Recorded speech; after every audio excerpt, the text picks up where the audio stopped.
p.m. and it's Tuesday night. I got my laptop on and I feel alright. I got a few joints to roll and my munch is made. I got my headphones on and I'm closing the door, don't disturb me. It's time to stand up tall and say some things about the shitty world that we're living in. Boys at Raconteurs News. I say Raconteurs, say Raconteurs, I say Raconteurs News, Raconteurs News, Raconteurs News. Raconteurs News, Raconteurs News. Oh yeah.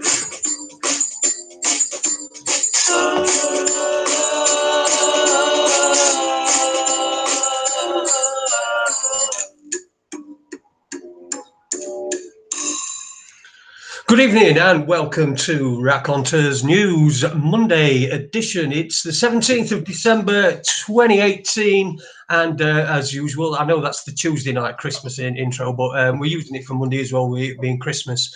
It certainly is silly season, isn't it? What a cracking, what a great weekend I've had. It is silly season and everybody's kicking in once what some people won't kicking in, but what's really is the begging that you're getting. One advert break today would have cost me, the PDSA wanted a £5, Salvation Army wanted 19 quid. 19 quid, talk about that. UNICEF wanted £3 and some donkeys that were that wanted you to adopt them or something like that, and you got yourself a picture of a donkey and all that. And I thought to myself, yeah, so I'm going to pay £3 a month for a picture of a generic donkey, and I'm going to pretend that it's mine. Anyway, welcome to Raconteurs News this evening. Sorry, we're a little bit late. We're having one or two technical issues, but we have got one of our guests is on and lined up. But first of all, it's time to introduce my co-host, Paul Webster. How you doing, mate? I know you're not feeling too well, but you've still made it. Yeah, I had my first physio session on my shoulder today, and as she started, she said, with a big smile on her face, you might feel some discomfort later. I'm feeling some discomfort. So it made me feel rather sick for most of the day. I've been asleep for most of the day, and I woke up at this time. And I'll be honest with you, Jason, I was umming and ahhing whether to just go, I can't do this tonight. But the factor is that there's a lot of stuff happening. I mean, that's not, if we take away the personal stuff, because I know you alluded to kind of personal attacks over the weekend, which have actually, when I look at them, I go, wow, I we'll obviously discuss that at some point. But there's that going on, and everything else that's going on in the world. The fact is, I've got to come on and at least talk about this stuff, because there's not much else a lot of people can do. You know, people sit around and say, well, what can I do? Well, you can talk about it. And, I felt that I was that ill and I was that sick. I couldn't, and maybe I shouldn't. But at the end of the day, if we don't, then nobody's talking about it. So I've used my Lancashire will to force myself through. Well, yeah, a good few, mate, as well, because there is a bit going about, ain't there? I mean, there's my missus has been off work with tonsillitis for the last few days. Well, sorry, just today, because it came on over the weekend, but she's probably going to be off tomorrow and maybe not get back before Christmas starts. And I've today sort of had this, I've had bad guts. I've had really bad guts. It's the same. Yeah, it's rife, mate. It's through it. This stuff is going rife. It's through everybody. I mean, because I've been off work through injury, I haven't really gone out much. So I'm not interacted with many people to actually get a virus or anything like that. But the people that are closest to me that I do interact with are getting these viruses. And then when you speak up, I mean, one of the best things that I saw was somebody was talking about flu vaccines and said, well, it's flu season. I said, it's flu season? I said, are you telling me it's flu season? So you're going to go and get a flu jab that'll cause me to have flu? No, I'm in a flu jab, so I don't get flu. I went, you'll get flu. You always get flu when you have a flu jab. And when you get flu, you will pass that on. Do you not see how this flu season works? And again, I mentioned it. I mentioned it a couple of weeks back on the show. I'm sat in the doctor's waiting to go in, and some bloke comes in and says, "Hey, I'm here for my flu jab." Oh, right, that's no problem. And then as he turned to walk away, he turned back and said, "Oh, I've also got an appointment for the asthma clinic." And I'm going, "Wow, flu jab, asthma clinic. If that's not putting two things together that shouldn't be, I don't know what." Yeah, exactly.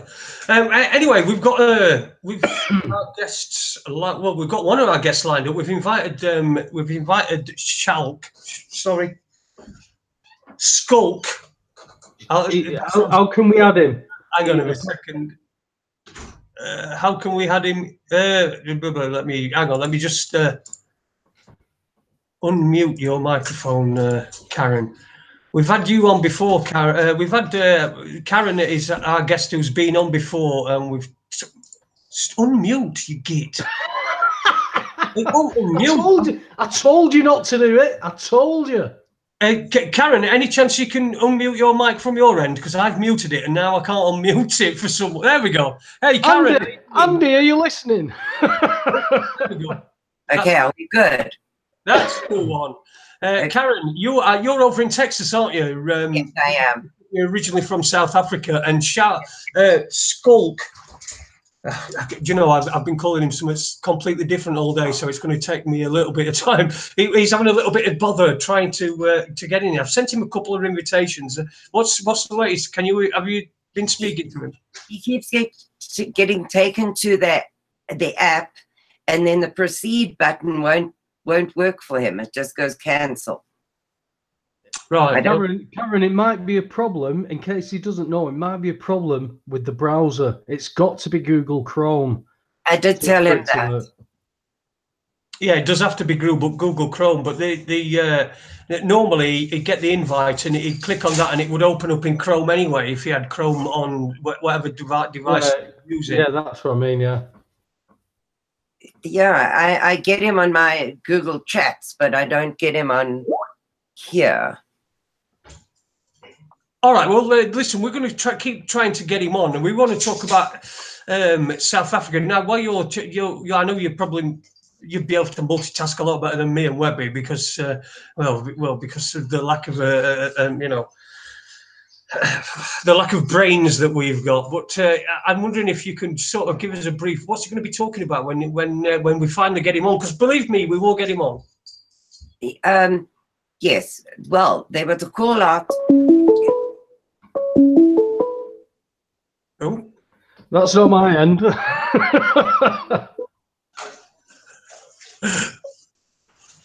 I love live radio. Yeah, me too. Karin, is it when we're talking about the South African stuff? I mean, I've had good friends who actually emigrated to South Africa in 1980, and they've since come back. The whole family's come back, and they were telling me stories. That call was Schalk trying to get in. Oh right, okay. What does it say here? Well, that's strange because he didn't. But normally you just pop up, see, in this little next to your name, he'd probably pop up. I know this is just ridiculous. But South African internet is the biggest mess you have ever seen in your life. We were doing a show last night, and he was just taken down completely. We could not get him back on the show.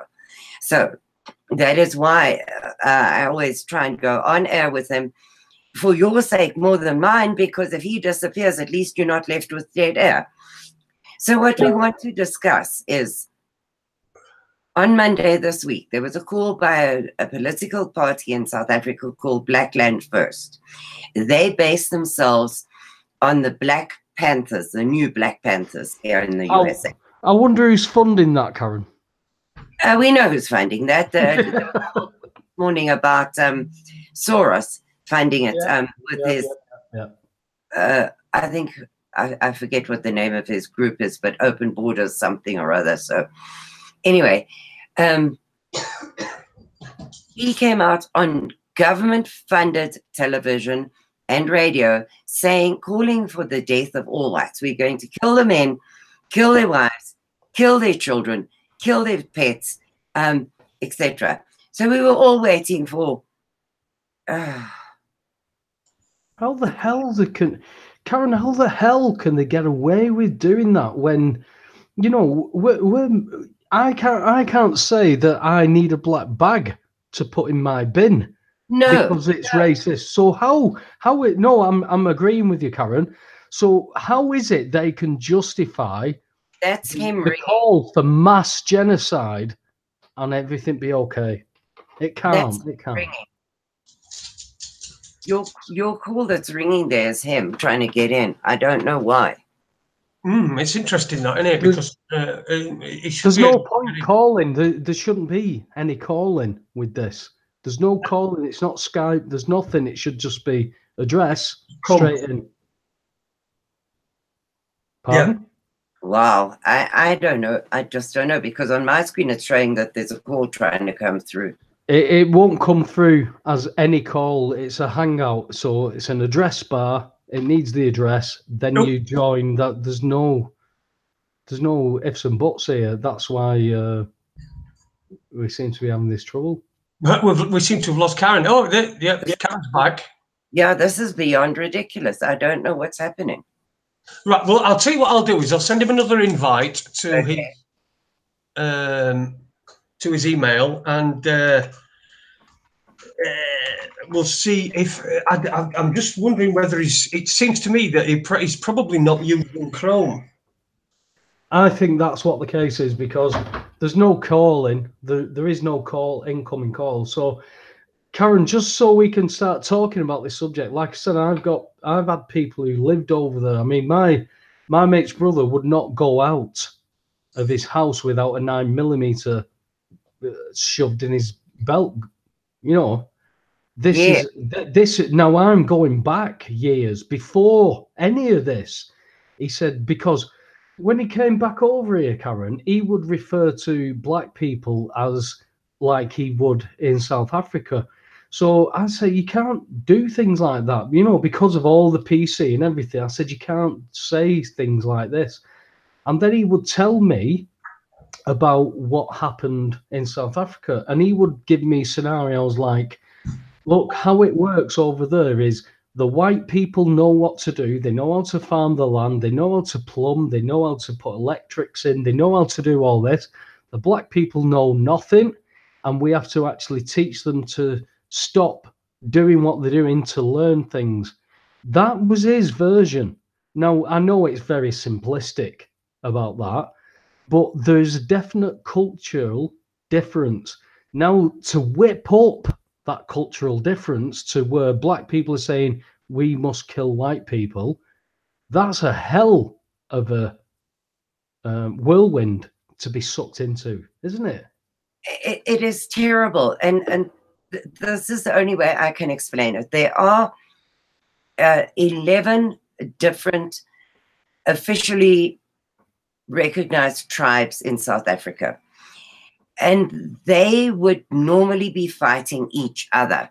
Yes. So the only way that South Africa can even begin to function is to create a common enemy that they can all unite against. And that's the white man. That's the white man. It's the white man. So instead of fighting each other, they are fighting us.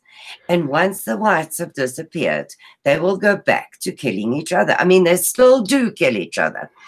There are tens of thousands of murders in South Africa every year. There are 52 murders per day that are recognized by the government. Yes, definitely. That's their own figures, which are wrong. Interpol says those figures are probably off by 50%. But so, okay, we take 52 murders a day. Those are mostly black on black, mostly. Some of them are black on white, but the majority are black on black. So if you take that as the norm for these people, the only reason that they are combined in any way is because of hatred for the whites. So as I've said on the show before, and I've said on many other shows, there were no black people in South Africa when the Dutch landed at the Cape in 1652. There were only the Khoisan. There were no blacks.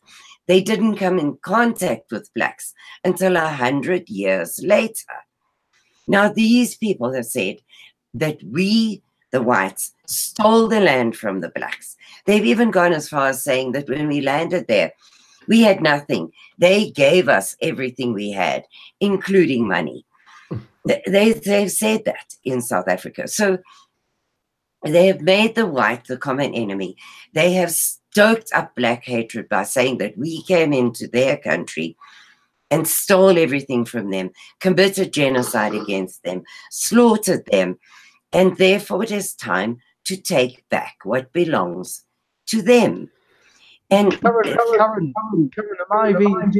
am I being too simple to think that this has been planned out many, many, many decades ago to come to this fruition? Or, you know, is it just coincidence? I don't do coincidences. I feel that we've come to this as a fruition at the right time for certain people and parties. That's what I feel. Yes. I just, so the ANC, which is the African National Congress, which is totally communist, it was formed. Definitely. This is why I need Schalk, because he has the dates and the actual facts.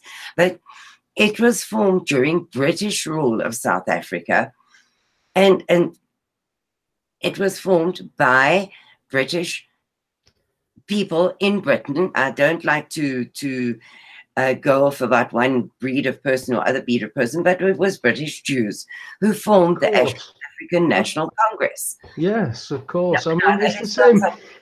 It's the same when you're talking about Mandela. I mean, this man was held up as a beacon, and it was held up as a beacon of scum at one time. Now he's being held up as a beacon of light. Whichever camp you come from, as you said, Karin, there was nothing. There was nothing was going on until somebody said, "Look at what's happening here," and then that was then whipped up. Yes, but you know what the problem is that it was only in about the 1980s that sanctions were instituted against South Africa. At that stage, we had dismantled most of apartheid laws. Apartheid is the reason for all the hatred across the world for white South Africans. Now, apartheid translated simply means separateness, separate development, separate everything. The laws against blacks were formed in the early 1900s under British rule. The British instituted those laws that blacks can't own land, blacks can't live in white areas, blacks, etc., etc. Now, why are the white South Africans, especially the Nationalist Party, who just gave a name to apartheid, why are they held responsible for these things that went on under the apartheid rule in South Africa? It's a completely false history that people are being taught about South Africa. As you mentioned, Nelson Mandela. Nelson Mandela was not put on trial for fighting for black rights. He was put on trial for treason and for bombing and killing white civilians in South Africa. But the world changed that around, and made it something else. And so it's just, it's very difficult for me to talk about any of this because it just makes me crazy. Based on I agree, Karin, because you see it so much. I mean, I go on about the militarization of the police force in the last 30 years in the UK, because I was caught as an 10-year-old with a 357 Magnum blank firing gun playing cops and robbers on my own in the street, and the policeman took me, said, can we go and have a word with you, Mum? And he had a word. He said, I don't think you should be playing with that, Mrs. Webster. And that was it. All done, dusted. But look at it now. I'm going to get shot, or potentially I'm going to get dropped just for handling that gun as an innocent child. That's how much everything has changed in 30 years. Yes. So when you're talking about we tried to bring this. These people have controlled the information. This is one of the biggest things that people have got to look at, because they always say, yeah, I didn't know about that. It's happening. If you want to stick with mainstream media, I mean, I spoke with people only a week ago, 2 weeks ago, and they didn't actually know that there was anything happening in Paris or France, including yellow vests. They absolutely knew nothing about it. That's because they watch television and they watch advertisements and they watch their programs, and then they go out and they do the jobs. So that's why when it comes down to people who are actually looking, the likes of me and you, Karin, when we say, hey, look what's going on, I'm classed. I mean, I was told when I went back to work that people think you're a dickhead. People think you're a nutter, and they turn and walk the other way. And do you know what, Karin? Those same people now sit next to me and say, I've got a parking ticket. What do you think about this? Or what do you think about this? And I say, well, pay your parking ticket, because I was a dickhead 5 years ago. So pay your parking ticket. And I'm not really interested in what you want to talk about now, because when I wanted to talk about it, and this isn't with everybody, because I do understand that this stuff it becomes quite specialized. I mean, I've been joking a lot today, Karin. I don't get invited to parties anymore because I sit in the corner and tell people truth, and people don't like it. Absolutely, I understand that totally, because that's kind of where I'm at. I don't have the time or the emotional energy to fritter time away now. Time is short for this world. Exactly, it's not up to you though. Exactly. It's not up to you to try and prod or poke or wake anybody else up from a slumber. It is your right to be able to stand in your light, in your truth, and say, I believe this is true. And then everybody else around her, everybody else who, oh, she's an idiot, and he doesn't know all this, and blah blah blah. Okay, what are you bringing to the table? Oh, I've got to be over here. Yeah, exactly. You've got nothing. You're bringing nothing to the table, and the people who are running off with everything are still running off with everything. And then you turn to me and say, you should have voted for this man, this woman, because everything would have changed. What a load of bullshit. Nothing's going to change.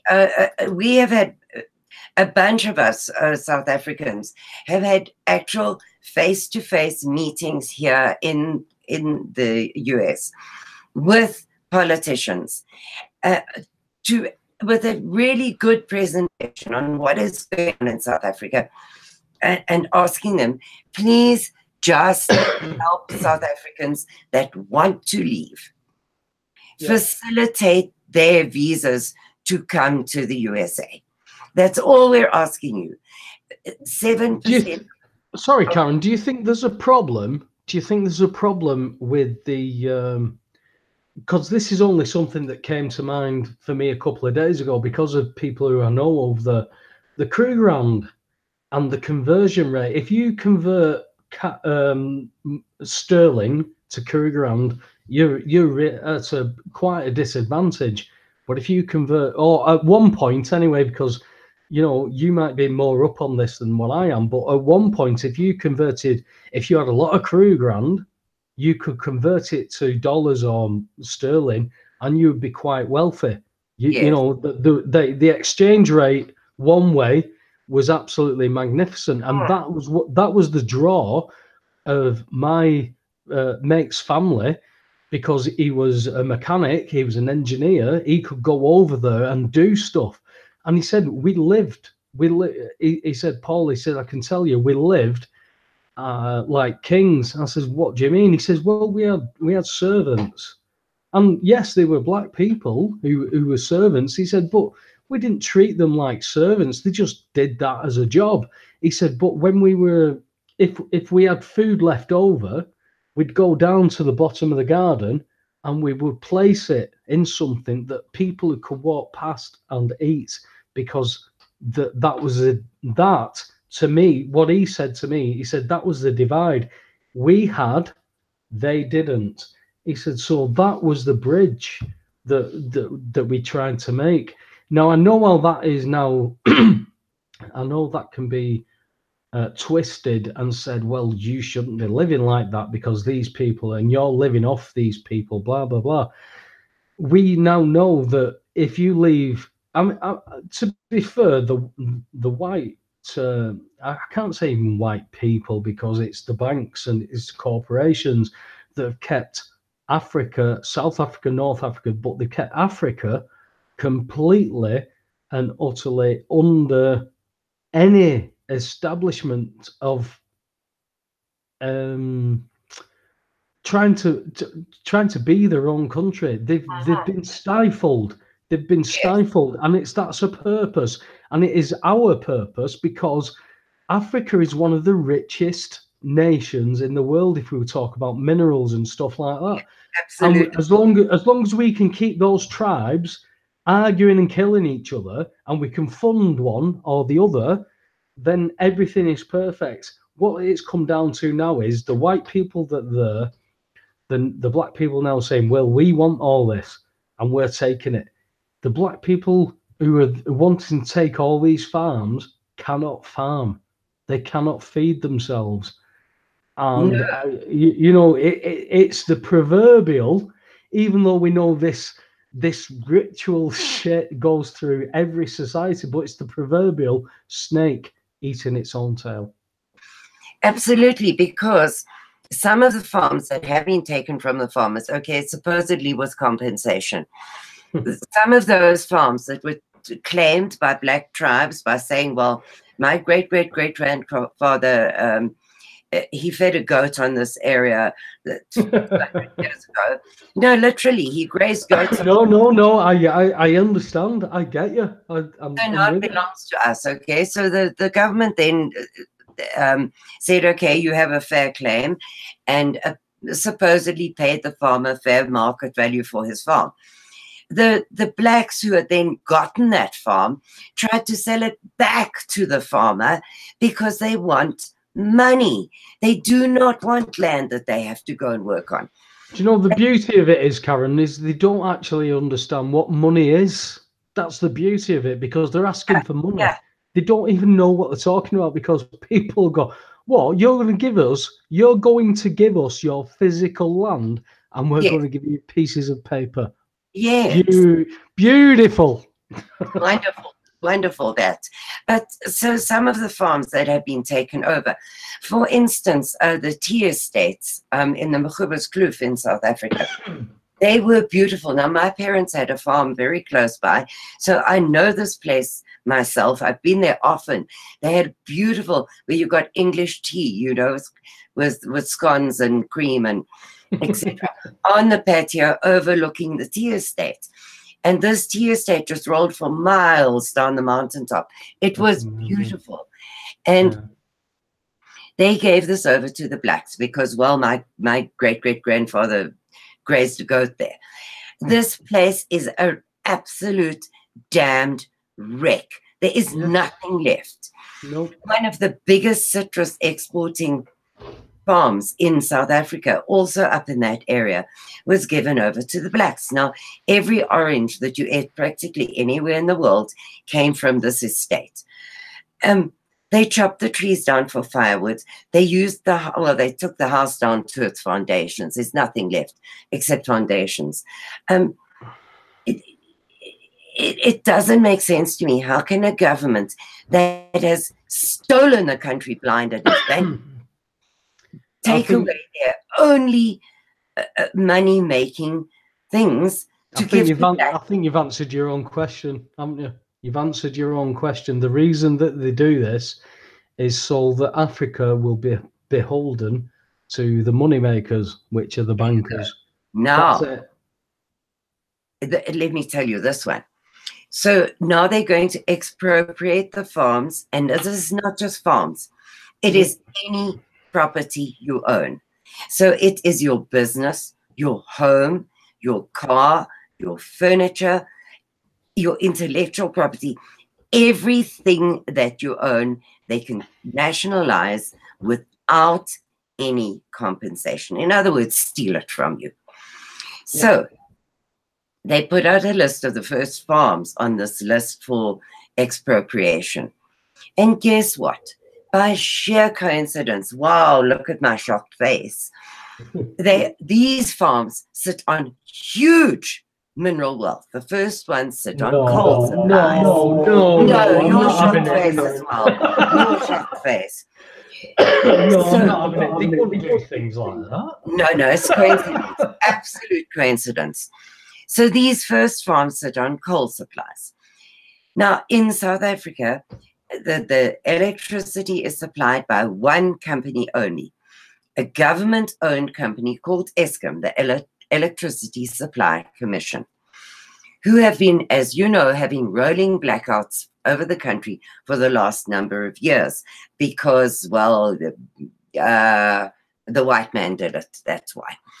Because they haven't maintained the power stations, etc., etc. So now they tell us we must prepare for 6 months without electricity because there's no more coal. Now, during the last years of the Nationalist Party, they built a rail line from the coalfields straight down to Richards Bay, which is a whole huge coal exporting port. It is only for the export of coal. And guess what? The ships in ports are Indian and Chinese. So there's no coal for South Africa. None. We can't run businesses or homes or anything because we won't have electricity. But there goes billions, and I mean billions, of tons of coal to India and China. So what you're essentially saying is that South Africa is it's become a bit of a bastardized economy, really, because if you're just selling all your minerals, all your your coal and things like that, then there's not going to be any for the people that need it. And I don't suppose the electric's going to go off in places of government and places, are they? So it's a little bit of a daft way to run an economy, is to get rid of all your resources, sell them off to the highest bidder, and then like Webby says, you're left with a load of paper money that's really could be worthless in no time at all. Absolutely.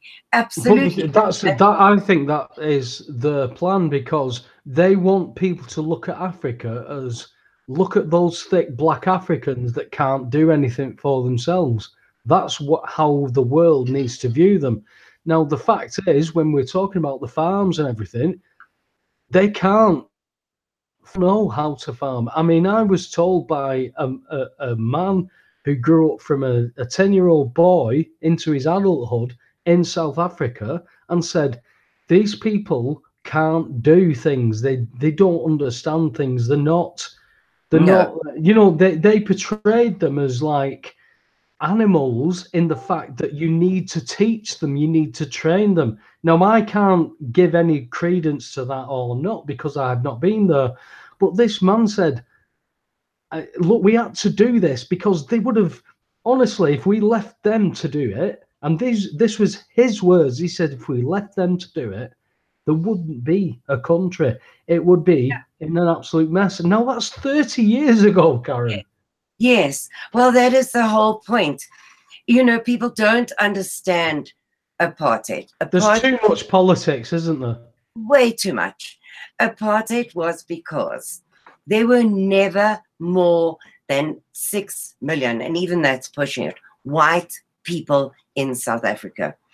In the last century, from 1900 to 2000, the black population grew by 920%.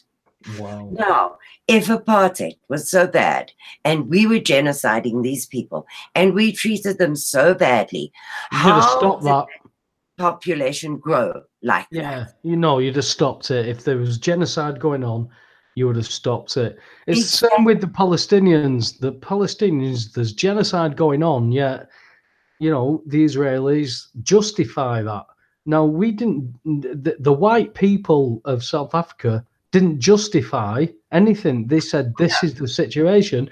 Now, again, we go to the apartheid. It isn't good that I can drink in one water fountain and a black man can't. That is bollocks. We've got to we've got to sort that bullshit out. But the fact is that there's so much made about that it creates a block, and that blockage then can be built up. And over the years, the foundation of that, something so simple, is built. Now, then that is passed down through generations upon generations. And I remember clearly, because I grew up in the 70s, right? I was born in the 70s, so I grew up in the 70s listening to comedies that were all racially motivated, and they, you know what I mean. It was classed as humour. I was sat in a car once where my dad made a comment about somebody carrying a monkey, and when I looked, I could see a woman carrying a baby. Now that was the difference for me, because I hadn't got any inclination. I had no tarnish. I saw a woman carrying a baby, but my dad saw something different. And my mum found that funny. And I went, what is that all about? And then when I go through it myself, I go, wow, that's not a really nice thing to say. Why would you find that funny? But then you go back through history and you see how groups of people are positioned, fed, and indoctrinated, and then they go out into the world and they do the same. It's just a virus. It's a virus, and it's a virus that could be good, and a virus that can be bad. You've got to decide which side of the fence you're on, Karin. You know, we're on the good side of the fence. I don't care what colour you are. If you're good, get on my fucking side of the fence. I don't care anything. Exactly. And that is the division. That's what is promoted. That's what guts me, Karin, because these, pardon me French, but these fuckers are pointing that and dissecting it and saying, you're different, you are different, or you are better. And it's bullshit. Well, you know, one thing in what you just said just struck me so hard. You said they were called carrying a monkey. Now, this is a very clear indication of how bad things are in South Africa. When, at this time of year in South Africa, from about the 16th of December until after New Year, South Africa literally closes down. Everybody goes on leave. I mean, there are obviously stores are open, but in general, businesses close, construction closes, everything closes down. And people go on leave. It's high summer, and most people go to the coast. So Durban, which is one of the most beautiful coastal regions in South Africa, because the sea is warm, the climate is wonderful, it's great, is full of people in December. Now, I don't know if you've seen pictures of the beaches there since 1994, but it is just black.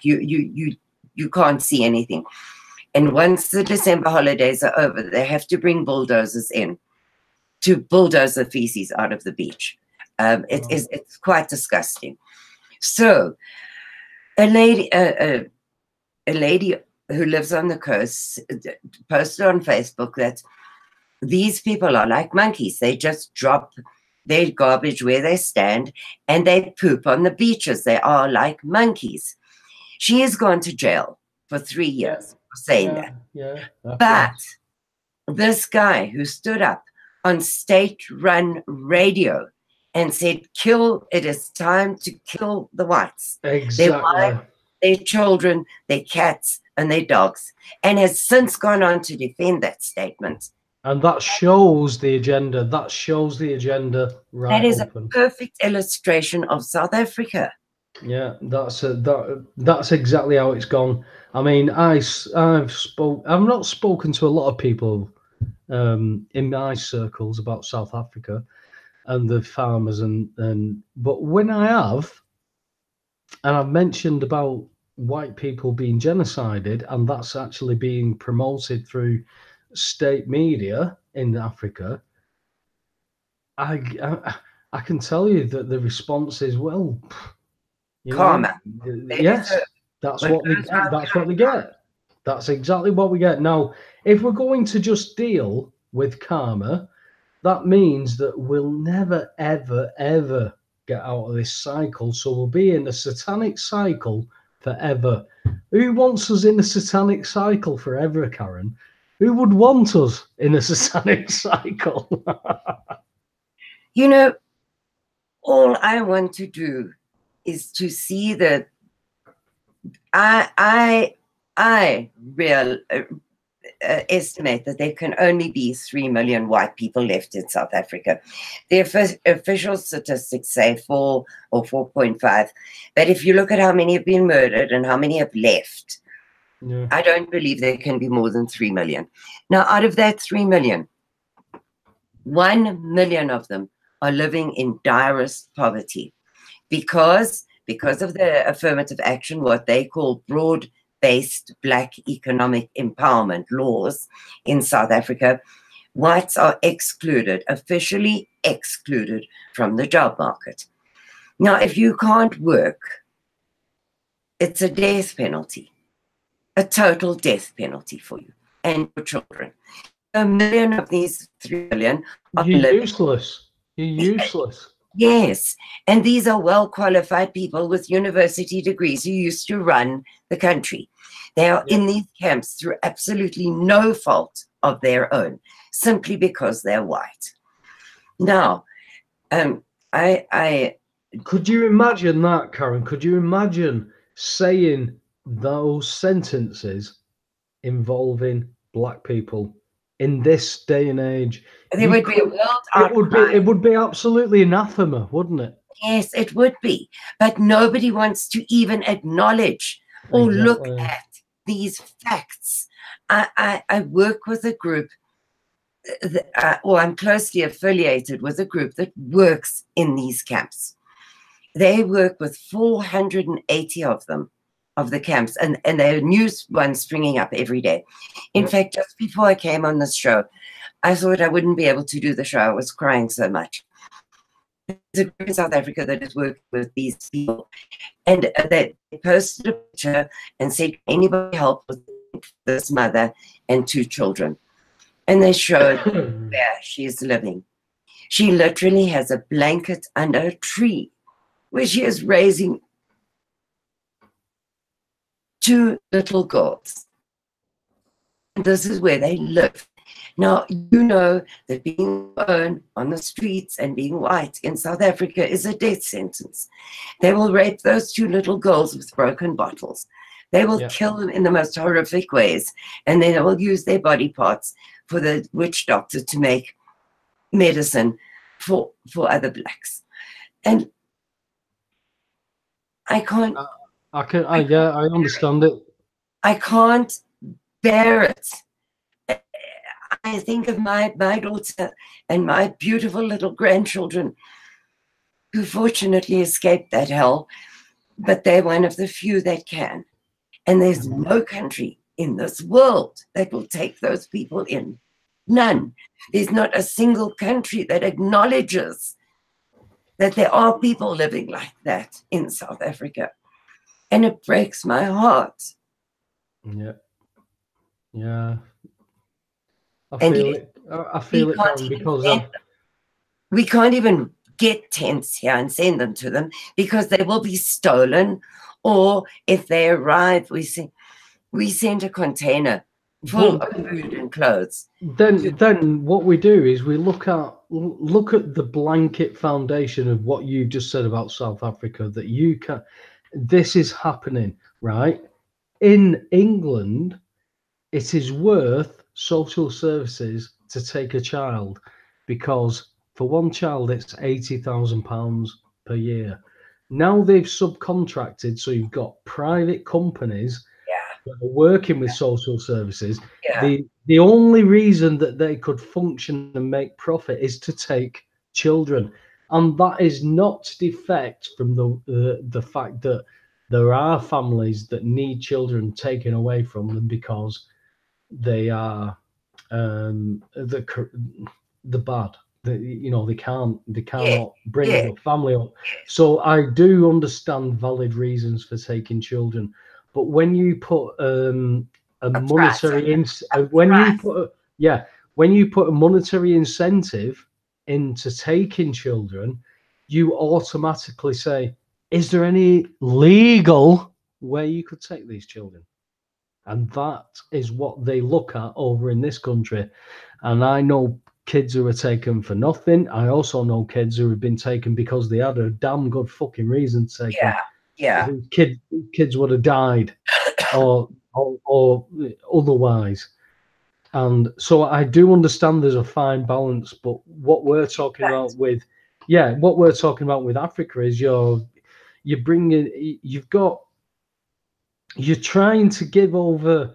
It would be like me running a business with a big computer and all I had to do was press one button. Now, if I could get all the black people in Africa and say, listen, all you got to do is press that button, everything's fine. But the trouble is, they all come in and they start pressing everything because they have no understanding. And that is from somebody who has lived and worked there, who said to me, it doesn't matter, Paul. Everything you're saying, being politically correct, coming from a point of view, none of it matters because these people refuse. And that was the word he used, refuse to learn. And I couldn't get that because in my imagination, if you learn things, you make things better. And he said, no, there's a refusal. Maybe it was because it was whites and blacks. I don't know. But there's a refusal. Now, if you just suddenly hand over the reins of power to people who are absolutely have no idea what to do, well, I don't know what you'd expect, Karin. You'd expect a mess, surely. Well, absolutely, because if you look at President Zuma, who was the previous president of South Africa, who was deposed earlier this year, that man never went to school one day in his life. He was taught to read and write by a junior school dropout.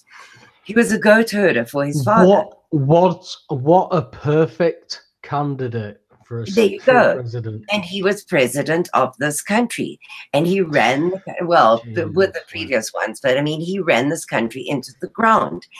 And now he's been deposed, and Cyril Ramaphosa, one of the richest men in South Africa, and just by the way, he did get there by legal means and non-criminal. You do understand this, he got this rich by being a good guy. Now he's in charge. So he comes over here to a meeting at the UN, and he's asked about white genocide in South Africa and the farm expropriation, which they had just said in Parliament in South Africa that they're going to change the constitution in order to take these farms away without paying. He stands up on USA TV and in front of the UN, and he says there's no such thing happening. There is no such thing. There is no white murders. It's just common crime. Now you tell me, in the UK or even Bullshit. in the USA, if somebody wants to burgle your house, they do not break into your house and sit there and wait for you to come home. They steal what they can and get the hell out while the going's good. Yeah, they're not going to wait for you to turn up and say, listen, we're going to take this off you. Is that okay? They're not going to do this. No, no. But in South Africa, they sit in your house without stealing a thing, and they come in gangs of 6 to 12, and they sit in your house and they wait for you. And when you come home, they tie up the parents and they murder the children in baths of boiling water. They rape the girls. They pour hot oil on you. They drill holes with electric drills in the legs of 84-year-old women and watch them bleed out. They take a cell phone and they leave. Sometimes they stay there 3 or 4 days until your fridge is empty, and then they leave. So this is just normal crime. There's nothing wrong in South Africa. So he goes home to South Africa and he gets asked to please explain these comments, that they are not expropriating land without compensation. Wow. Oh, well, you know, they're going to do it in a completely legal manner, etc., etc. Well, now they are changing the constitution, and the first land will be taken in March, so they say. Yeah. In the meantime, on the foreshore of Cape Town, which has been voted one of the top 10 prettiest cities in the world for the last, I don't know how many years, including this year, they are putting up squatters' shacks on the foreshore. So they don't even want tourism in South Africa anymore, apparently. They don't need it. And then the Minister of Agriculture... I feel that the banking elite needs South Africa to go into a state of administration. And I think that's what's being forced. But and then they'll offer that. The Chinese have just given a loan of 106 billion to there a bank. So the vying for control over Africa. Yes, yes. And they've also been, I don't know if I said this already, they've also been given permission, the Chinese, who in 2008 were declared black people, so that they don't have to abide by any of these laws that apply to the whites. They have just been given permission to open 13 Chinese police stations, staffed and run by Chinese, under the Chinese rules. So basically what you're going to do is South Africa is going to extend the communism that Mandela represented. That's exactly what's coming with the Chinese. And the Russians. And the Russians. Yeah, and the Russians, yeah. And the Russians, because they have just bought up the uranium mines in South Africa. Oh, that's convenient.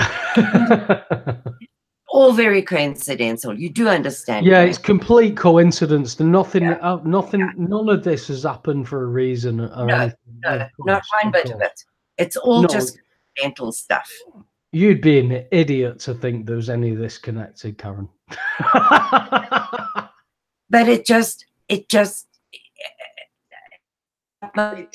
you. It tells you all the connections. You know what I mean? It says, look at all these connections. You don't have to go and really research and look. It's there. It's right in front of you. It's in your face, Jason. It's in your face. And so why is it? You know, the reason I wanted Schalk on today, which unfortunately has not happened, he is the chairman of the National Conservative Party in South Africa, which is a pro-white party. They are activists for white rights in South Africa. Now, he would be able to tell you a lot more about this than I can, because he's involved in the political discussions behind all of this stuff. But it just, I shake my head. His party went to the US Embassy in South Africa and a whole bunch of other Western embassies and put them on notice, legal notice, from a guaranteed political party in South Africa to the rest of the world, saying, if you do not step in to help white South Africans, then you are absolutely complicit in the deaths happening there. And guess what answer they got from the US people? Go on. Crickets. Crickets. Now, this thing was taken and signed for at the US Embassy. So it was received by them. But the absolute answer is nothing. Nothing. They don't even get an acknowledgement of this. So, given that, given the fact that we've been to the International Criminal Court and laid charges against these people, given that we've been to the UN and asked, pleaded for help, and have got nothing in response, what do these white South Africans do to keep themselves alive? They can't work. They have no part in the economy. You cannot donate to a white charity.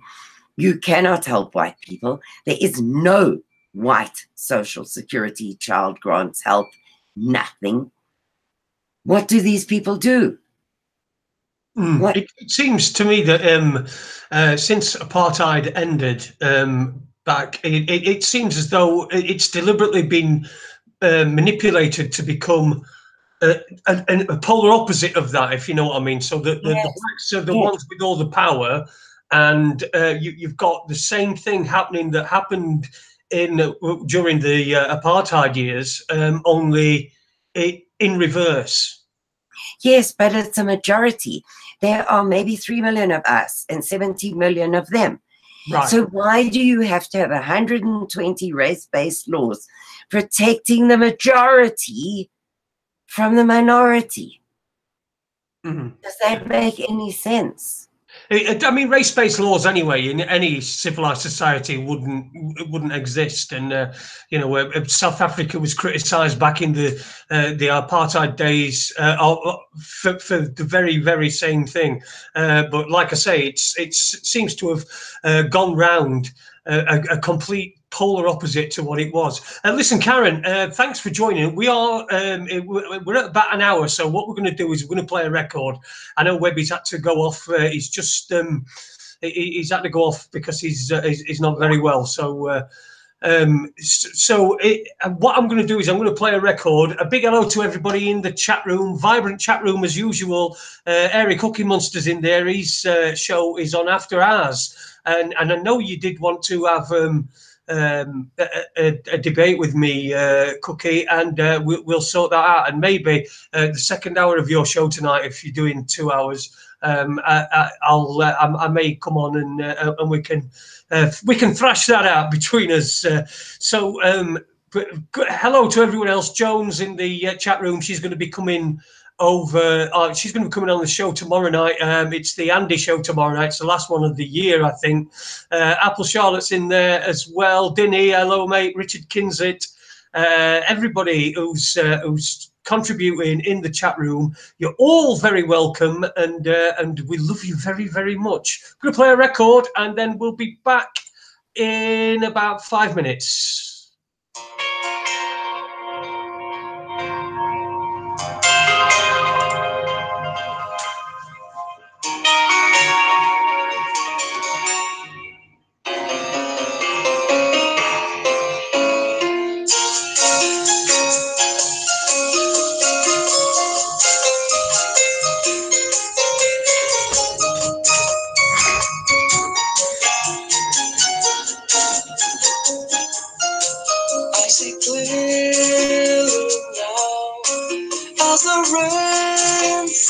Down from mournful clouds across the black rain.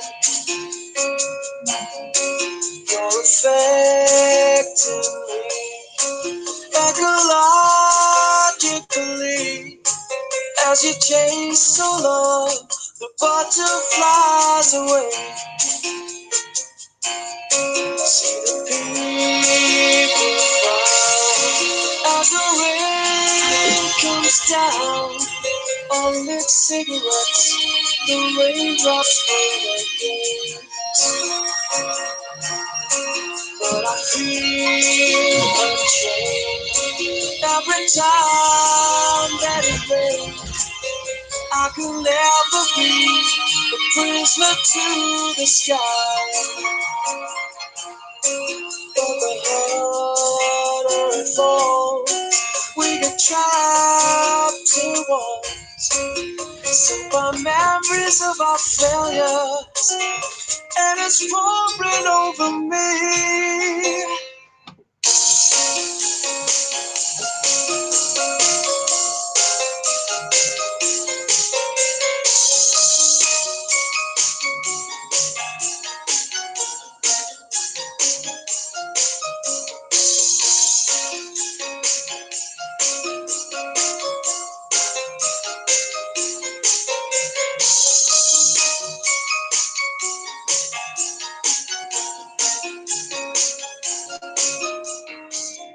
Looking at you, shivering me, standing here rearranging my dreams. I don't know what fate has in mind for me no more. Rain will fall, I go blind, think I'm losing my mind. The rain kicks you and you're down until you drown. But the harder it falls, we get trapped in walls. So by memories of our failures, and it's pouring over me. I keep falling over me. I can see there's a rainbow shining, showing me the way. I go blind, time has left me so far behind. Now I wonder if I'll ever see the blue sky shining, my heart's crying. As the rain falls down, the crash of the rain came down. You're a face that you logically, as you chase along, butterflies away.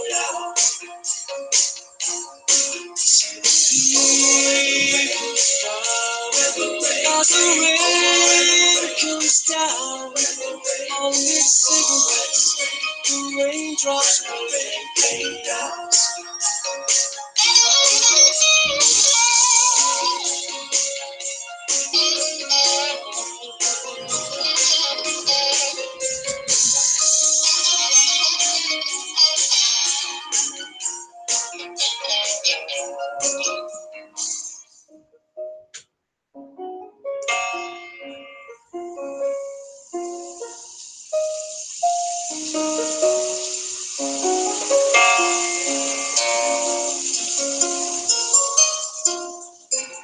So there you go. That's Rain by Heath Dweft, my old mate Heath.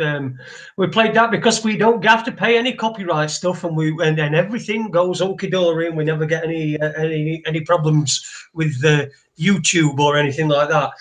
We are back on Raconteurs News. It's myself and Webby. I don't know if Webby's back yet. He was being a bit ill, I think. I don't know how much longer he's going to last. He'd come off his deathbed to come and speak with us tonight anyway, so we appreciate him for that. I'm sure he'll be back once he's shouted for Europe down there. I just got a little a conversation I had with somebody. Well, not really a conversation, but just a little back and forth with somebody on Skype while that's been going on. And they've put it's Chimpy Skippy. I don't know exactly who that is. I think they're in the chat room, but they put basically South Africa is a reverse racism mode now, putting down its white folks, and then underneath has put Martin Luther King and Malcolm X would be ashamed.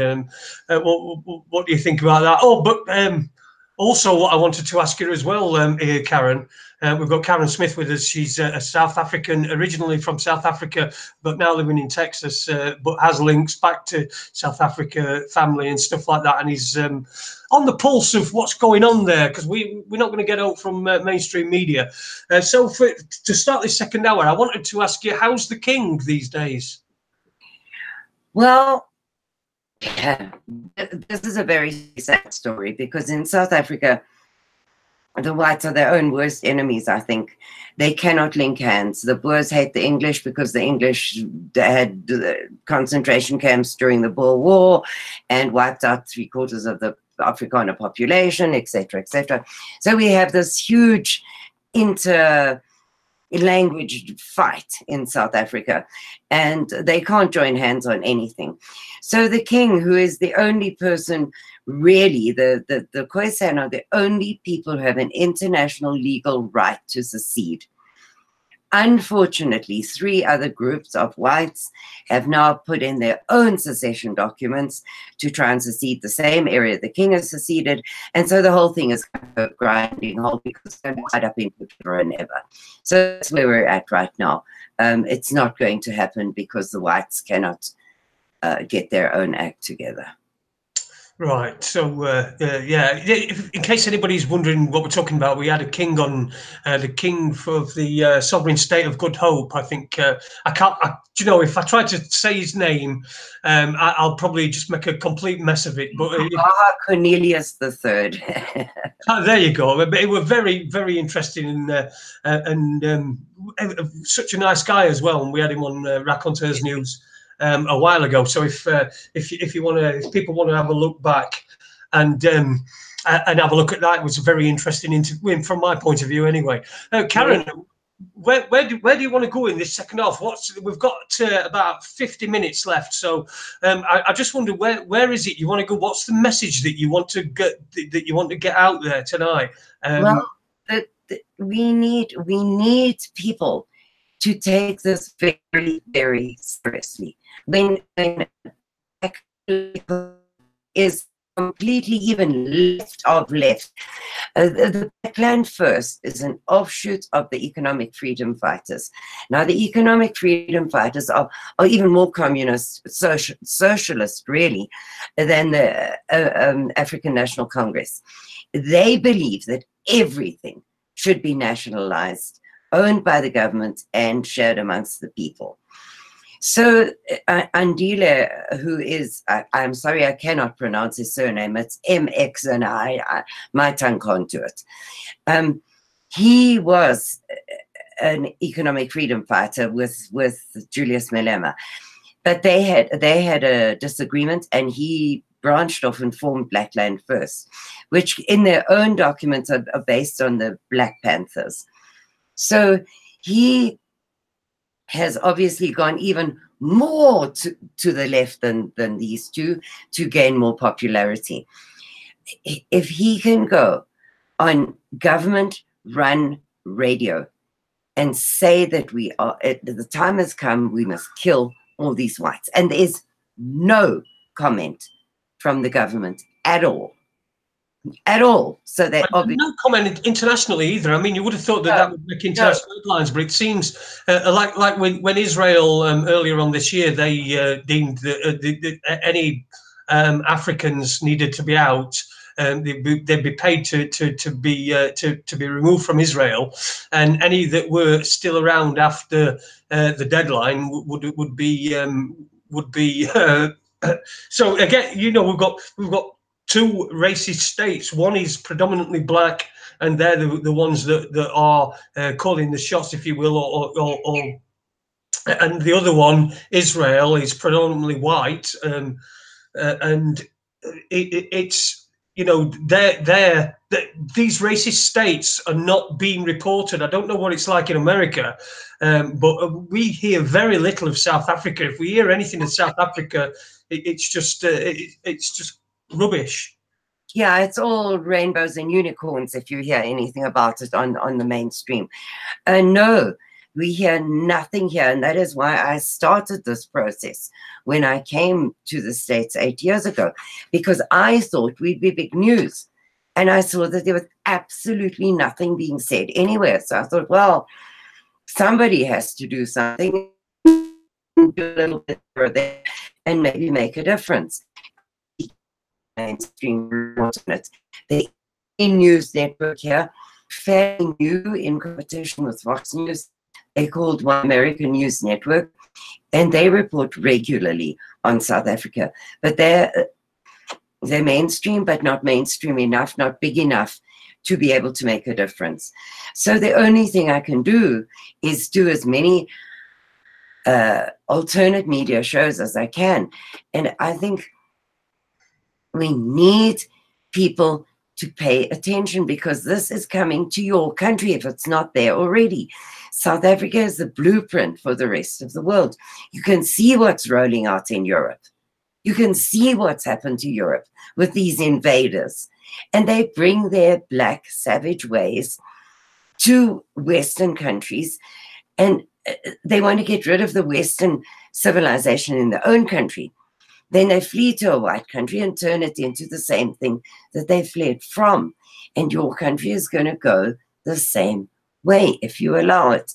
You have to stop it now. You have to. Can you understand how people might be a bit uncomfortable with you say that, you know, with the savage ways? I mean, that's sort of like penciling everybody into the same bracket. I'm sure there are decent black South Africans. Yes, but the masses, the masses of them. Okay, if you haven't lived in Africa, the Western mind cannot get itself around an African.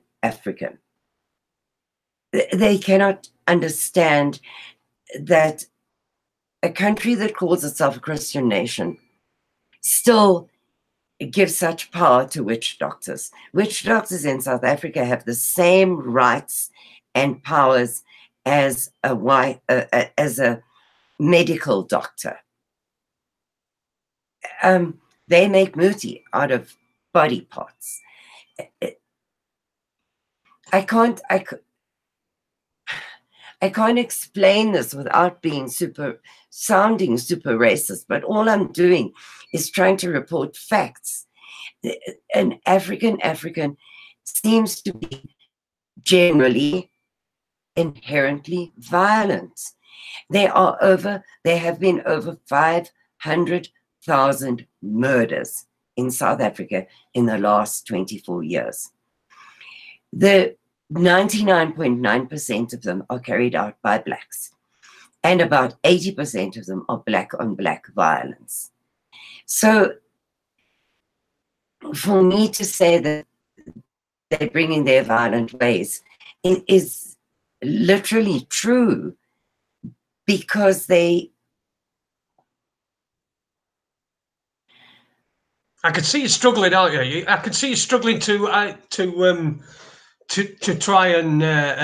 I'm not trying to justify it. I'm trying to. Not justify. You're struggling to try to express yourself, trying to find the right words to say, and I understand that, completely understand that. Listen, if I do not know anything about South Africa. I don't know anything about the black people in South Africa. I don't know anything. All I know is the basic potted history that you get from mainstream and from things that you pick up from other people. Take necklacing. Necklacing was invented by Winnie Mandela. She had a group called the Soweto Football Club, which were a group of young guys who carried out reprisals for Winnie Mandela. Now, this young guy, Stompy, who was a member of this club, he didn't do something that she wanted him to do. And she called the guys together and she said, okay, we don't have a punishment severe enough to cover his wrongdoing. So what shall we do? And she invented necklacing. Now, necklacing, you put barbed wire around a person's legs, around their arms, you put a car tire over their body, you fill it with petrol, and you set it alight. She invented this. She's the mother of necklacing.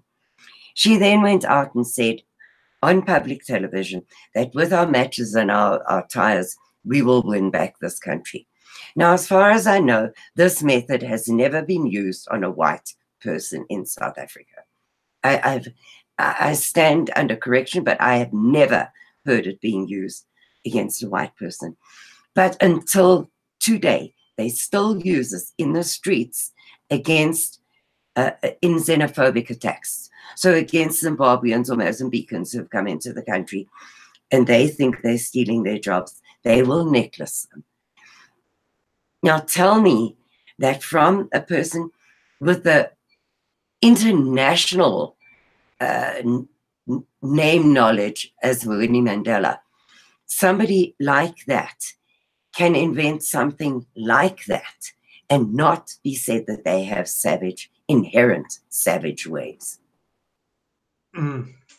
I don't know how better to explain my statement that they bring their savage ways. If you are going to burgle somebody, do you really have to rape them with sharpened brooms, cut the husband's eyelids off so that he cannot turn away and not watch what you're doing to his family? Do you really have to do that if you are not inherently violent? Yeah, I completely understand. I can completely understand the sentiment. It's obviously a lot closer for you, closer to home for you than it is for me. And you know what? All I'm doing is I'm trying to say, wait, perhaps what somebody, because if people who listen to this show are intelligent people who are critical thinkers who can understand. But then there are, we've got this politically correct agenda. Whereas if somebody heard you, if you got, let's say, Owen Jones, I don't know if you know him, he's a little weasel twat in this country who's yes. a bit of a politician or what have you. But if he heard you saying that, then that's for him, that's game, set, and match. I know, Jason, but how do you report facts? That it is black on white violence. How do you report that without sounding racist? Because everybody around the world has made color a racist issue. I'm just trying to report the facts of things. 80,000 white South Africans have been tortured to death in that way in the last 24 years. And the world sits silent. How I report that without being racist?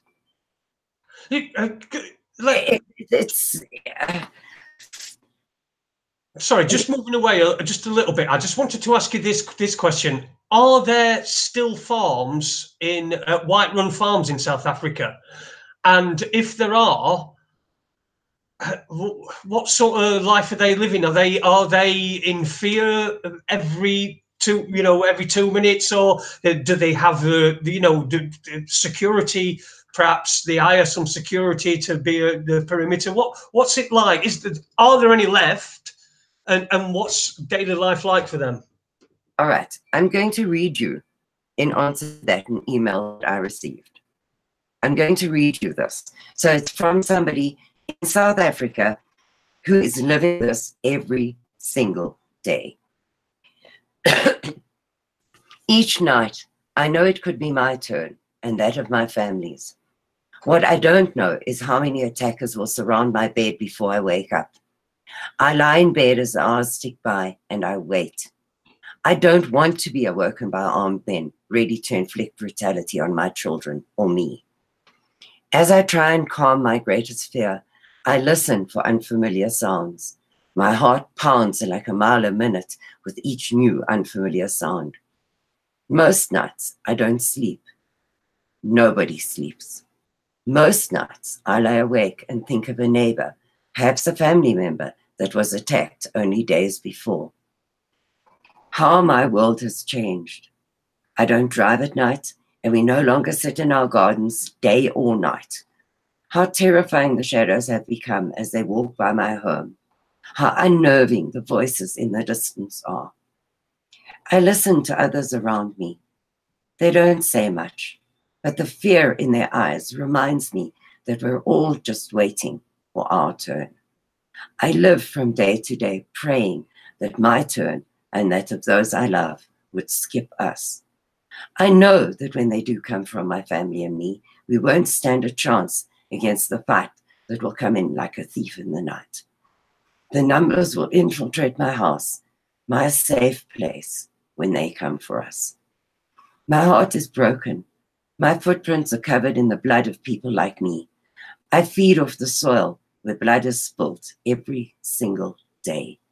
It flows through our lands, into our rivers and dams, and hangs like a foggy mist in the air.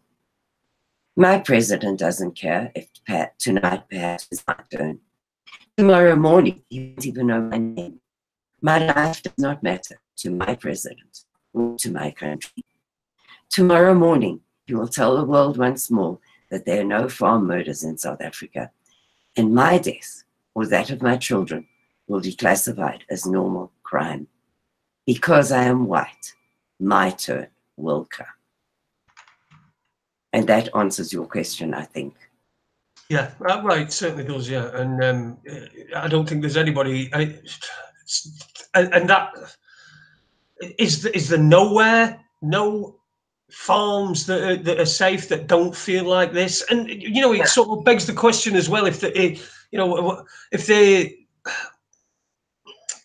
the landowners, they must have access to some kind of wealth, whether it's, I don't suppose it's selling the farm's really an option if someone's just going to come and nick it off you. You know, it's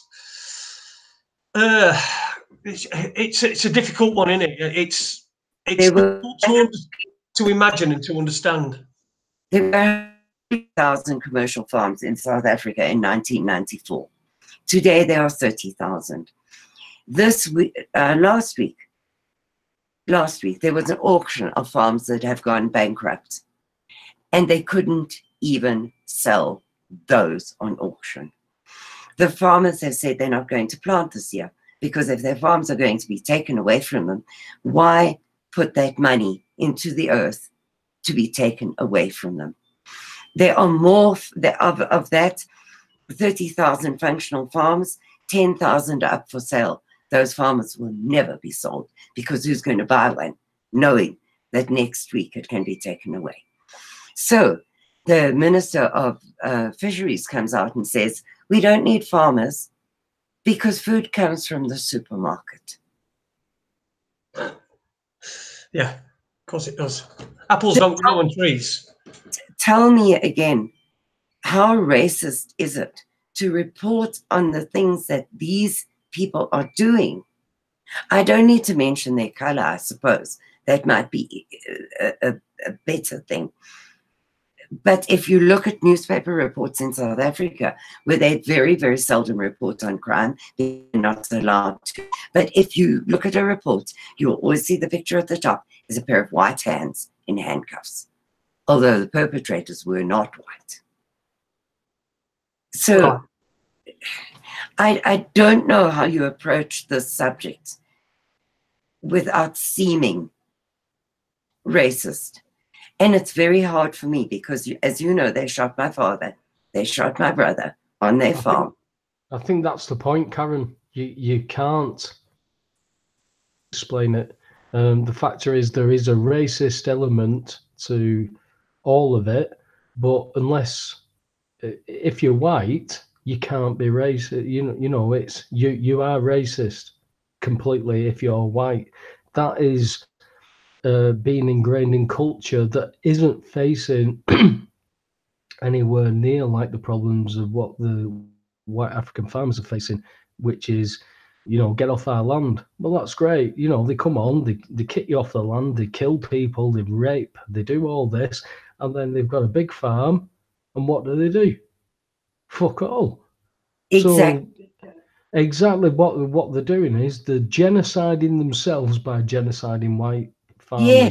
And if that is over a colour, then I'm sorry, but you need, if we go back to the original version of Darwin's evolution, these people will go because they're going to kill themselves out of the race. You know, you can't keep genociding people that have actually provided for you if you can't then replace that provision. So the being, and it's not an organic thing. It's being fueled. It's being pushed. It's being agendaed. It's being manipulated. And these people who are being manipulated haven't got a Scooby that they're doing it. But what they're doing is they're reacting. Yeah, white people oppressed us. Let's kill them. Oh, that's great. Oh, another load of race of people listening to propaganda and not talking about it, not discussing it, not saying, you know, we live in this country. Can we not sort something out? Because when the blacks got power, shouldn't that have been the equilibrium? They've been under all that oppression. Should they have not then created the equilibrium when they had the chance? Or should they just do what they're doing, which is let's kill everybody who's done what they've done to us? Well, that is that's a genocidal program that is actually being given and gifted to these people who want to carry it out, because their focus is me tomorrow or today. That's it. There's nothing else. Well, Jason, if you look at the ex-Rhodesia, now called Zimbabwe, if you look at that, they did the same thing. They threw all the white farmers off their farms, right? And they got to a stage where I've got photographs of where there is nothing left to sell in the markets or on the street corners where they sell tomatoes and apples, etc. They are selling dried rats. And now they are begging the white farmers to come back.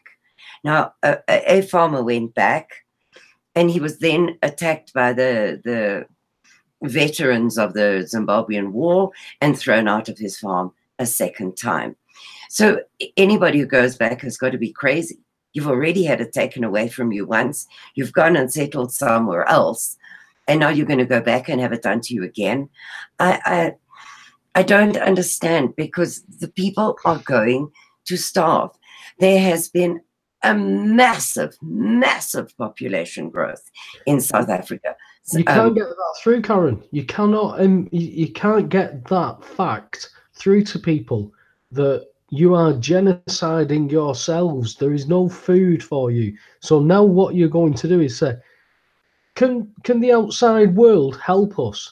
Now I'm fortunate. I haven't watched television for about 12 years. So when I see advertisements on other people's TVs, or if I'm at work or anything, they really jump out. And the factor is, we are still trying, since at the very least 1986 Live Aid, we are still trying to feed African people who can't feed themselves. Yet they're the most naturally gifted nation on the planet, as in earthly wares. But they don't know how to extract it. They don't know how to manage it. They don't know all this stuff, because the Western world basically has kept them in that. Now what the Western world has done is taken that cap off and said, yeah, you're right. You should govern yourselves. You should do what you want to do. Now that to me is like opening up a lunatic asylum and saying, you've been you've been hard pressed. You've been hard done by. Now's your chance to become real, nice, honourable people. Well, if you open up a mental asylum and let them out, I don't think that is conducive to a good social society. It doesn't work. And what they've done with Africa is exactly the same. I'm not saying that these people are mental. And what I'm saying is that they've had oppression rammed down their throats forever. Now the Western media is saying, oh, we feel so sorry for you. You should really do what you should do and rise up and take control of all this. Yes. And then they go, yeah, you're right. So we took control of it. What do we do? What do we do now? Now we've got control. What do we do? How do we plant these? How do we put food into the soil? How do we get it out? And there's nothing. There's absolutely no plan. And that is why you can automatically put your hands on it and say, this is not an organic movement. This is a plan enforced, funded to create a situation which inevitably it always comes down to chaos, because when there's chaos, there's always a solution that's offered that was there before. Well, absolutely, and the world is filling their begging bowls, because to say on more money, more aid, South Africa, when she was there, the Chinese have just given them 106 billion in loans. The USA sends them aid every year. It's very, very scary.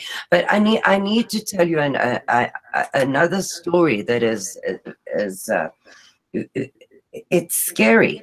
A black guy went into the police station one evening, and he said to the police man on duty, he said, "Look, you've got to help me. I'm tired of eating human flesh." And the policeman just looked at him in shock.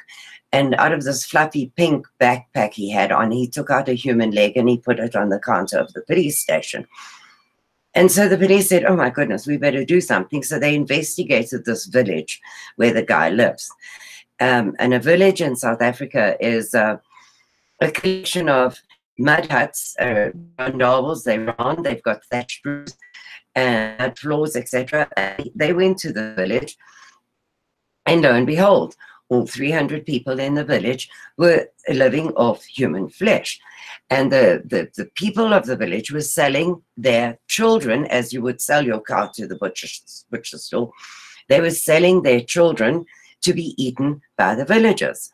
And when the police were there, there was a pot full of human ears boiling on the communal fire, and that was their supper for the evening. So they went and asked the Minister of Police, and this was this year, this is not hundreds of years ago. They went and asked the Minister of Police, "So what do we charge these people with?" And the minister said, "We have cannibalism is not a crime in South Africa. You don't charge them."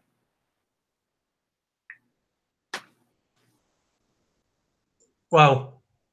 Incredible. So we're talking about cannibalism as well. Is that's going on in South Africa? Yes. Yes. So somebody went into a police station and said, "I'm sick of eating human meat. You've got to help us." Wow, incredible. And a village of 300 people had been living on human flesh for years. For years. Oh, and you got a pot of ears. What colour were the ears?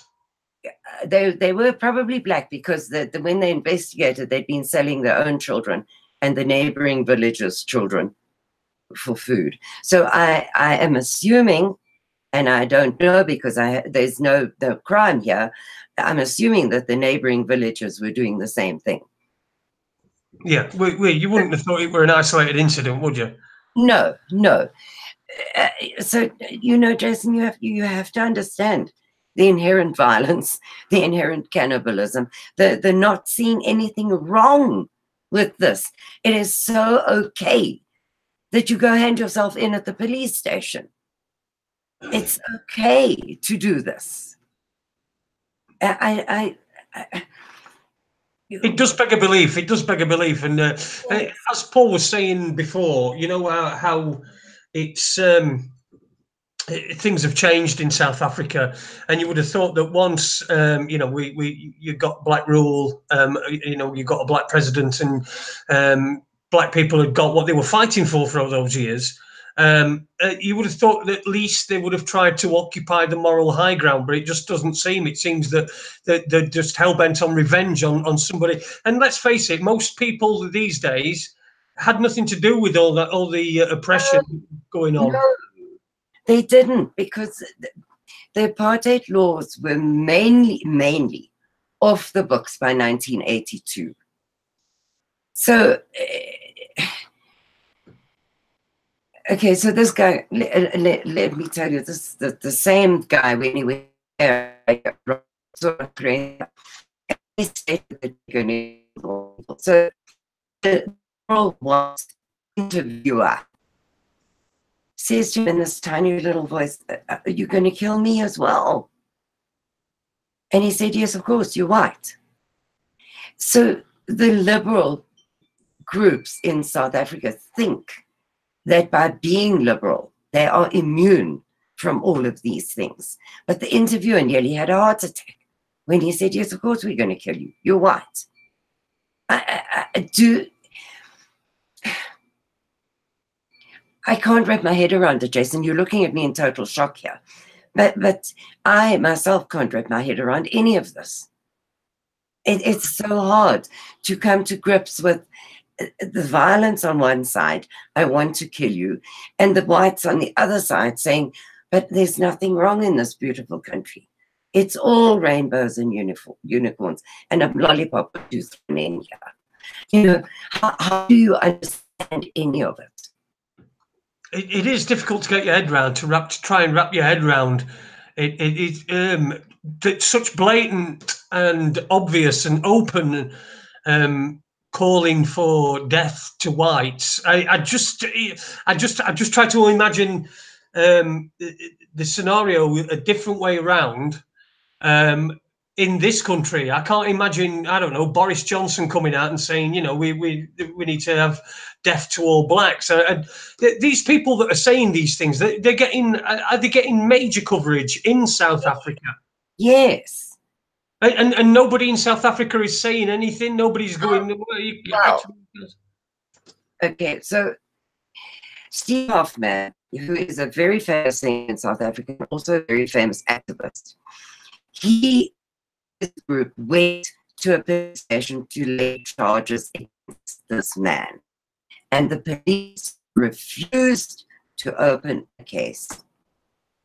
Now, I have been told, on the other hand, that the National Conservative Party went to several police stations and laid several charges, and cases were opened. So I'm thinking it must depend on which police station you went to. Nevertheless, Steve went with a camera crew to lay a charge, and the police refused to open a case. So then what do you do? What do you do? Where this woman who said that they behave like monkeys on the beach at Christmas is in jail for 3 years for racism and hate speech. This guy on government radio, nothing happens. Absolutely nothing. It just seemed incredible. I mean, I don't know anybody who's, I don't know if anybody who's listening can quite wrap their head around it, but No. it's difficult for me to to understand that that's going on in a society. What we're now told is a civilized society as well. Now we've got rid of all the all the apartheid and stuff. So, and it's a complete role reversal. It's just that it is really difficult to get your head around. Exactly, and that's what I was trying to say to you. You saw me battling to explain it to you, and I can't remember where I put the article that explains it better than I ever could. But if you have not lived in Africa, you will never understand Africans, because the ones that you come in contact with,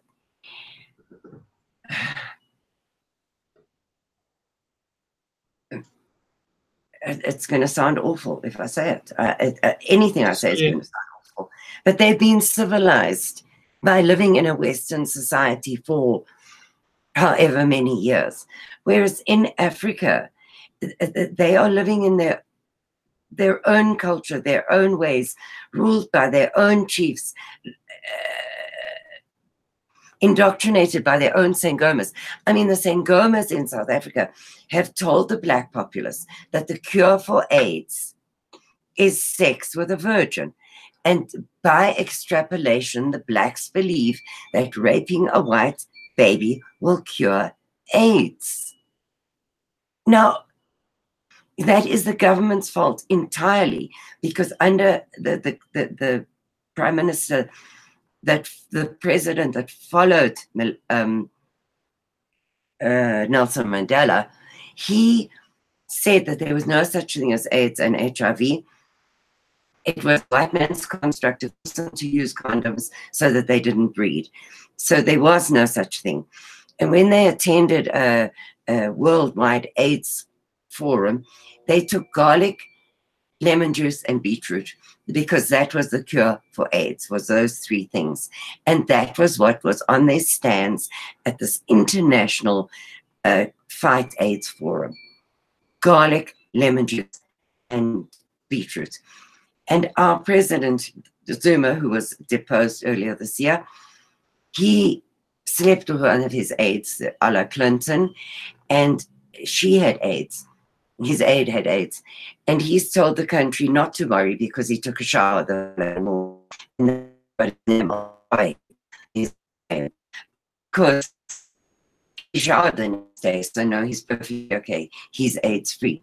But you tell me, where else in this world do you have a first world country where the president has had 7 wives? He presently has 4 or 5, and he doesn't know how many children he's got. It's 20 plus. He doesn't know.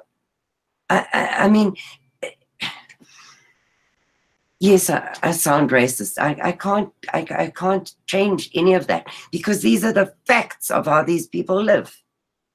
Well, you listen. You don't apologise for telling us facts. We here at Raconteurs News, we like to get everybody on with all different sorts of opinions on various things, and I can't really rebut anything that you're saying, because you're the person with the experience of all this, and you're the person with people who are still living in this situation. Right, we've got about 15 minutes left, so. I don't know where we want to go for this last 15 minutes. Okay, so there was a question in the chat that I'd like to answer. Go on then. They asked, why don't the white people all go and live together? Okay, so South Africa is a country of its own on the southernmost tip of Africa. It is about 1.5 times the size of Texas, and it has a population guesstimated at about 90 million. The problem in South Africa is that the climate is extremely harsh, and we have very little rainfall. Now, the most best farmlands in South Africa are Zululand, which belongs to the Zulus. It was given to them by the South African government as their homeland. It is a subtropical area where everything grows, absolutely everything grows. They have plenty of sunshine, plenty of rain. The rest of South Africa, the climate is desperately hard. It is very hard to farm, and that is why farms are so very big and so isolated from each other. Now, it would be impossible, unless what the king was trying to do, the secession of the Western Cape, where it would be a free country for all minority groups to live together in safety. If that were to come into being, then the whites could all go and live together. But given how the country is right now, it would be almost impossible for whites to go and live in one area. It couldn't work. But you'd have to have been there to understand that way of, that theory of things. It just can't work. And so when we were talking about the king, you said that these other groups suddenly appeared and were making a case for seceding that land. Yes. What do you think the motives were behind that? Do you think that they were genuinely trying to do that, or they were just trying to derail the Cape of Good Hope? No. That was genuine. You spoke to the king yourself. That was a genuine attempt to do something for his own people, but at the same time, for all the other minority groups in South Africa, the coloreds and the whites, who have no rights in that country whatsoever. He genuinely, and it's still working behind the scenes, unless they get unless the or Amnesty International declare South Africans as refugees, there is no hope for these people. So that King Cornelius is trying desperately hard to create a safe country for all minority groups in South Africa. But as I said, 3 other white groups have come out in competition with him, and it's now just become a legal squabble, and I don't know where it's going to go. The point I was, the question I was actually asking was, do you think these other groups, do you think that they were inspired by genuine feelings that that it was their land, or do you think they were set up in order to put a spanner in the works to stop? You've got it. You've got it. Hole in one. Absolutely. Because why else? Afterwards, after we'd been to the UN, then this all happened. How coincidence one more time. My shocked face. Coincidence again, which we don't believe in. Yes, it was. It's been set up, and it's absolutely. I have tried this whole year to step back from the whole South African issue, because for me it's heartbreaking, and I don't see a way that we can save these people. Before I had hoped that if trans and if that, the only way now is for them to be given refugee status, and for some country in the world to actually go and collect the whites who do not have money or jobs or anything, to collect them and bring them to a safe place. There is no other way. And there are those hardcore people who do not want to leave. And I understand why they don't want to leave. Their families have been there for going on 400 years. They farmed those farms through generations. Why should they leave? So if they don't want to, they mustn't. But those that desperately want to should at least be given the option of somewhere to go where they can guarantee their children will stay alive. You see, they don't really fit the criteria for refugees, do they? Because, well, they're for a start, someone's going to have to recognise what's going on before anything is going to happen. And as we see on the news and the mainstream media news, we're so caught up in nonsense over here. We've got Brexit, and yes. we've got a prime minister that's clinging on by her fingernails, and this new UN thing about migration, that you have to have no borders and they must come into your country. That too. I mean, there's so much going on in the world. Everyone in the world has got their own problems, big problems. And so why pay attention to a country that nobody really knows about or cares about? But you must pay attention, because your country is going to be that same way in a few years' time if we don't do something. Well, you know, for me, it's the lack of media coverage that you've been getting, that all this issue has been getting. It stinks for a start, but it also smacks of it's. I don't know whether it's racism against white people, or because most of these places, most of these companies and these media outlets are run by white people. So it can't be that. Is it self-hatred or what? Why are we not hearing about it? I mean, you were talking about open borders, and there's been that UN conference, I think, that we're in Soweto. We were in Soweto. No, it weren't. No, I can't remember. Oh, it were in. Jesus Christ, Marrakesh.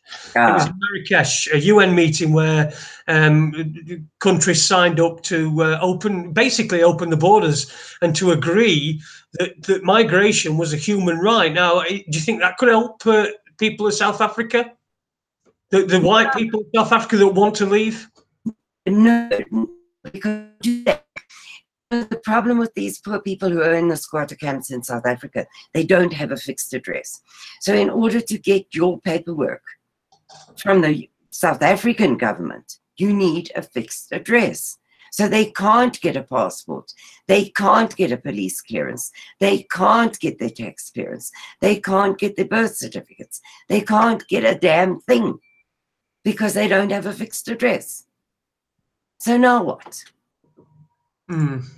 Yeah, it's a client. What would you say the one thing that might be able to break this cycle that's going on? What's the one thing for you? I mean, is it exposure? Is it people paying attention?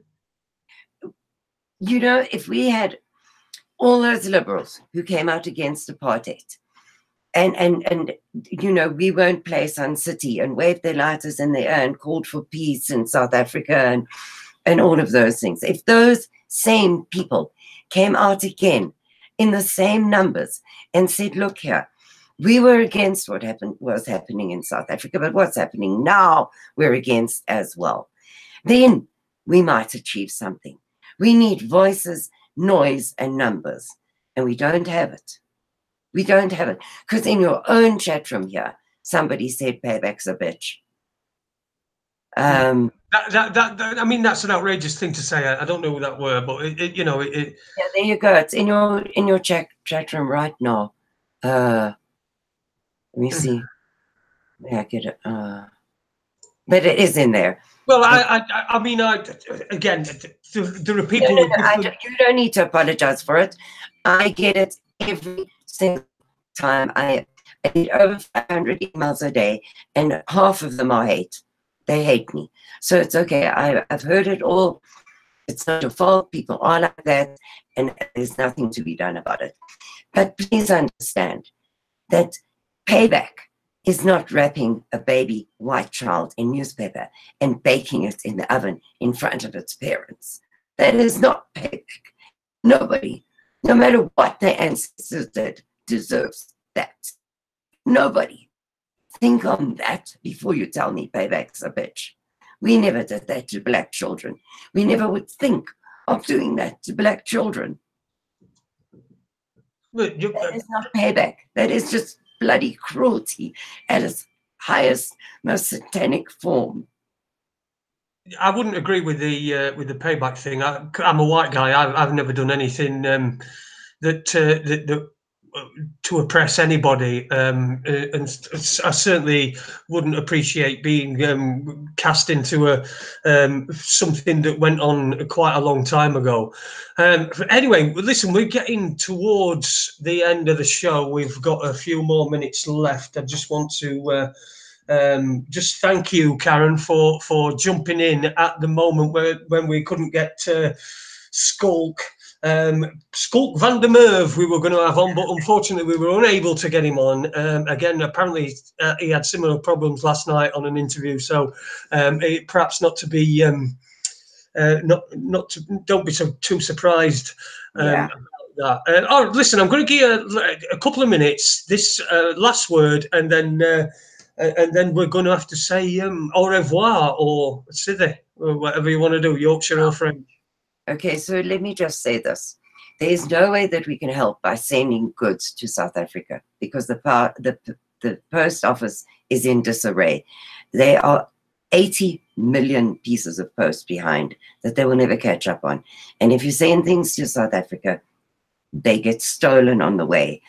We sent a container load of food and clothes to South Africa. The South African government slapped an enormous tax on it, so the charity that we sent it to could not afford the taxes, and it was given to black charities. We can't do that either. So the only way I know of to help white South Africans in their dire circumstances is to send money. Now, South African Family Relief Project, their PayPal account was closed down by the Anti-Defamation League here in America, because there's nothing wrong with whites in South Africa. We have found a way around that. So for the moment, you can donate on my website and it gets sent to South Africa in an undercover method that gets to the white camps in South Africa. And my website is radiofreesouthafrica.com. That is radiofreesouthafrica.com. And yes, my website has been neglected for a while because my son-in-law has got brain cancer and I'm on call 24 hours a day. So I cannot run my website or my own radio show with any regularity at the moment. But if you would like to help these people, that is the only way I know of that we can get help to them right now. The only other thing you can do is please spread the word. Share the videos. Share the knowledge you have. Tell everybody you know. Contact your politicians. It doesn't help generally, but if enough of us do it, I hope that one day it will help. And that's the best that we can do right now to help these people. Like you say, you need numbers, you need noise, and you need people to be talking about this thing. And I'm sure Webby would have had a lot more to say as well, though, had he not been taken a little bit ill tonight. So he's not feeling too smart. So he's not been on for this last half an hour or so. But listen, Karen, thank you. Oh, sorry, I wanted to ask you. Somebody in the chat room had said, "Have you got any social media sites?" Yes. And people can get in touch with you or see your work. Yeah. I'm Karin Smith on Facebook. It has a little Texas sign of Texas with a yellow rose on it. There's also Radio Free South Africa on Facebook, or radiofreesouthafrica.com, where there is a contact button where you can contact me. And thank you for caring. No problem. Well, thank you very much. A lot of good people in the chat room. We always have a good, vibrant chat room, and it's been the same tonight. One or two people saying some things that perhaps we'll not pay too much credence to. But over the last couple of days, I've become sort of immune from the bollocks that comes out of people's mouths or goes onto the keyboards. Anyway, listen, thank you very much. It's Karin Smith. Is it on your on Facebook? Is it Karin? It's because I just want to make sure everyone knows it's Karin spelled with an I. Yeah, it's Karin. And as I say, my icon is the map of Texas with a yellow rose on it, because there are dozens of Karin Smiths. Brilliant. The Yellow Rose of Texas. Okay, well, thanks very much for joining us tonight, and thanks to Webby as well for having a go. Anyway, you're a plucky character, and I hope you feel better very, very soon. I hope you feel better for tomorrow night, because tomorrow night we've got a good show. I'm having Jones coming on with us in the first hour, and then in the second hour, Andy will be joining us. Andy Young for his swan song, his final show. Will be perhaps having a few memories and a little bit of an end of the year sort of vibe going on about it. There's probably going to be some shows between Christmas and New Year or before Christmas, but this is the last one that we're scheduling. So join us for that tomorrow night. Airy Cookie Monster is going to be on his hangout soon. I hope it's tonight. I'm terrible with dates and times, and I always get everything wrong. So get yourself over there, go and support Cookie, and we will see you tomorrow night. I'm going to play out with this, and I don't normally play out with a song, but I'm going to play out with this one. And I'm sorry, Karen, it's the same one I played out with last time. I just have to play same one. It's funny. It's funny. It's great. All right, we'll see you tomorrow, everyone. Thank you and good night.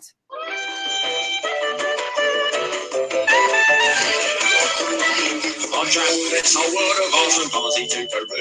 I've had sunshine in the Arctic and the swimming Timbuktu. I've seen unicorns in Burma and the Yeti in Nepal. And I've danced with temple pygmies in a Montezuma hall. I've met the King of China and the working Yorkshire miner, but I've never met a nice South African. He's never been a nice South African. And it's not really surprising, because we're a bunch of miracles. Great black people. I once got served in Woodies after less than 4 weeks wait. I had lunch with Rowan Atkinson when he paid and wasn't late.